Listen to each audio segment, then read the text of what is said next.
What's up, y'all? It's Shanez, and I'm just sitting here thinking about Onika Tanya Mirage Petty, the Nicki Minaj. And I wanted to chat about what I think is really going on with Nicki. Someone in one of my old TikTok videos about Nicki analyzing her femininity asked me, in light of the new events that have taken place between Nicki and Cardi and all of the fighting and tweets, what I felt about her now. In that original video, I categorized Nicki as an isolated feminine. And this is a feminine that I particularly relate to because this is how I would identify personally. And I will link below exactly where you can watch it here on this channel. And in short, this is a high vibrational feminine, but one that is highly feminine but is also skillfully masculine. Again, I'll link it below. And I talked about, her high vibrational, feminine, creative energy and how that helped her become so masterful in what she does. And I think that there are misconceptions at times that when you say that someone is high vibrational, that it means that those souls can't have shadow or shouldn't have shadow periods and karmic energy and generational wounding, when in fact we all came here to experience those cycles in order to undo them and ascend. And we just start at different levels internally within ourselves. It doesn't mean that any of us are exempt from those experiences. And this comes from the very 3D perspective of right and wrong. Once you ascend above that, you get to a place of neutrality where everything that you are and everything that you experience isn't on a scale of right and wrong. They're measured by what your soul came to experience and balance. Neutrality is also balance, right? In this lifetime so that you can ascend. This is in part why separating the art from the artist continues to resurface as a conversation. People have a hard time letting go of art that has moved them, myself included, but the reality of capitalism is the realization that those same people may be behaving in harmful ways publicly that have rippling impacts on parts of the collective. And to withdraw money and focus is the correct response when you feel this way. Money and attention is a form of energy exchange, and everyone is going to balance that differently. But when it comes to Nicki Minaj's legacy as a rap artist and as a high creative, seemingly, going off the deep end, allegedly, of one's psyche, it's kind of textbook. I mean, we've seen it with Kanye and other greats. We've seen it with Kanye, we've seen it with Britney, we've seen it with Michael Jackson. The pressure to perform coupled with unresolved, deep-rooted issues and dealing with a society that is historically unkind, all encapsulated into a package that people also simultaneously desire for themselves and, covet and are jealous of. All of those experiences, seeing all of that and then discovering that that same celebrity is empty or hurting inside is the case of many of our highest performing creatives. Like, this is something that we see because I believe as a society, we are only now starting to get back to what healing really means. And for a lot of people, creativity is an outlet for healing and they become great at it.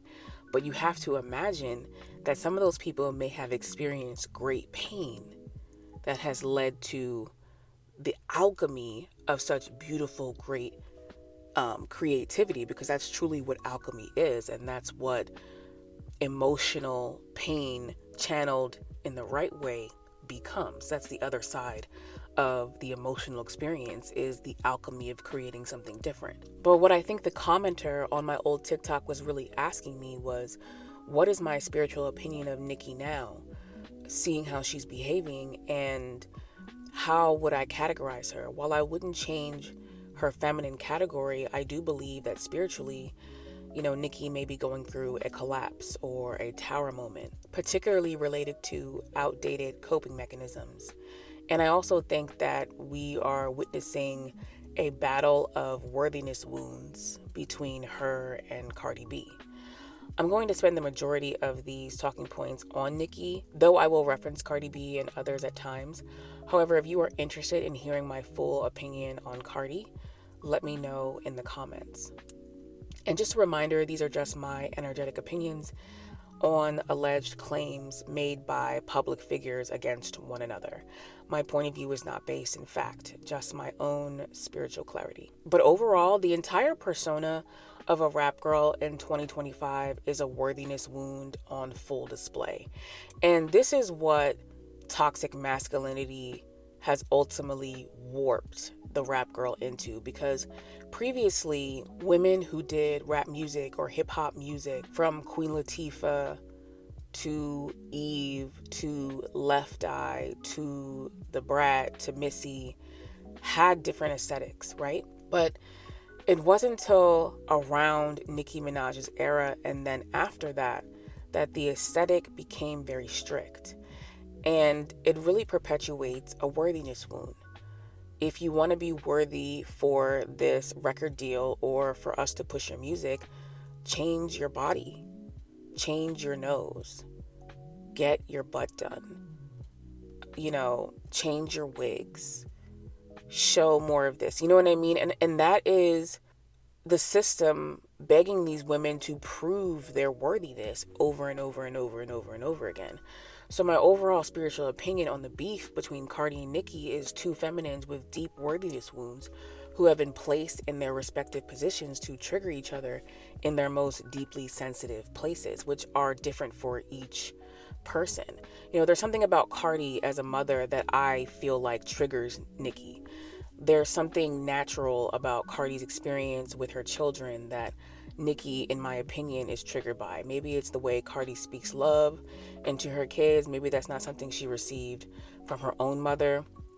But there's just something with that. Maybe there's something she's struggling with within her own motherhood or her ability to connect that she's struggling with, and maybe she projects that onto Cardi or doesn't feel like Cardi is struggling in that same way.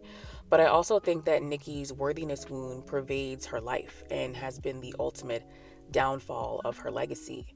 There's a lot of speculation on why she keeps going at Roc Nation, why she married who she did, what her underlying beef with Beyonce allegedly is, why she aligns herself with dark masculine men. It's all deeply related to a feeling of wanting to be worthy enough to be chosen by masculine energy. And this is something I've talked about on TikTok as well. I will link, that compilation below for you as well. But that's what a lot of her masculine and feminine approach is linked to. And yes, it is in a wounded place. And what I think we are witnessing is the tower moment of that. Everyone goes through a time period where whatever has been upholding their emotional reality crumbles in an effort to reveal your truth to you, if that's the purpose of a collapse.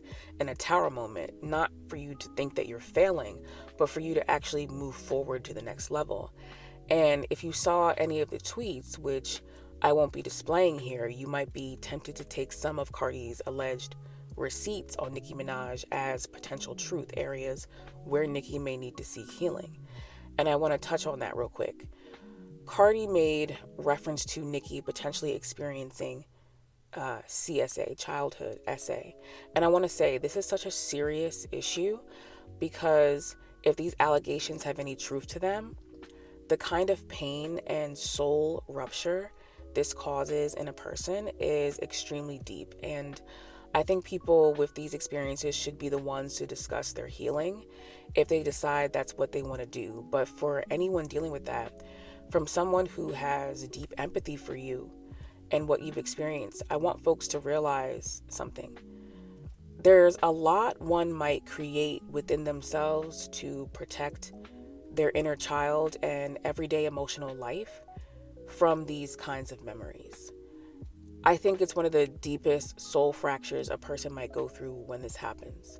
But the best thing, and perhaps most difficult thing about being a soul, depending on how you look at it, is that it is evergreen. It can fracture many times and be repaired over and over again. But when it's not, it might seek refuge in escaping through art, or even creating different personalities within yourself to disassociate from your experience, coupled with being brilliant and becoming great at it, further feeding your worthiness wound, right? Like creating a constant inner dialogue that if you are not the best, then you don't have worth.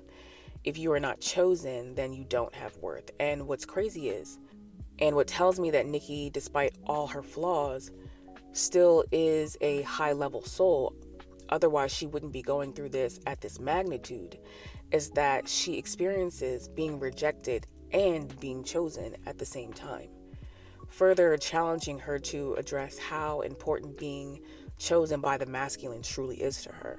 How much of yourself are you willing to separate from for masculine approval? How disconnected do you have to be to cope with things you don't want to look at? How attached to illusions are you really? Do you see the illusions in your relationships? Do you see the ways you lie to yourself? So if one was to live the kind of life where they never actually address some of their deepest wounds, the universe will just continue to send you the same energy and the same triggers. You may develop toxic ties to people who mirror the same suffering you went through, perhaps as a way to normalize it, because you internalize a lot of shame. You may shame others or side with abusers as an attempt to regain power, but also a sense of self-worth. Because remember, you still value the masculine over yourself. You still want to be chosen in order to feel like you have worth. You may even blame yourself for an experience that was never your fault. Never your fault. Because you're so disgusted with the memory, you develop poor ways to cope, which can look like substances and some of the things that we've been seeing Nicki go through. So that is really my overall opinion on where I believe she's at right now. I believe she's at a tower moment in her soul journey. But like I said before, souls are evergreen. It can fracture many times and be repaired over and over and over again. And when it comes to her relationships and when it comes to the people around her, anyone who is seeing this about you or is witnessing certain things happening to her or certain things that she's coping that may not be healthy, and who claims to love you but also delights in your incoherence, is there to manufacture your demise. So that's my soft take on Nicki Minaj. My name's Chinez, and thanks for tuning in. If you enjoyed this video, like, comment, and subscribe. You can follow me on TikTok or subscribe to my Substack, Static and Ripples, both at Official Chinez. You can also subscribe to my main channel here on YouTube, Channeling Chinez, for video essays and deep dives. Thanks again for watching. See you in the next one.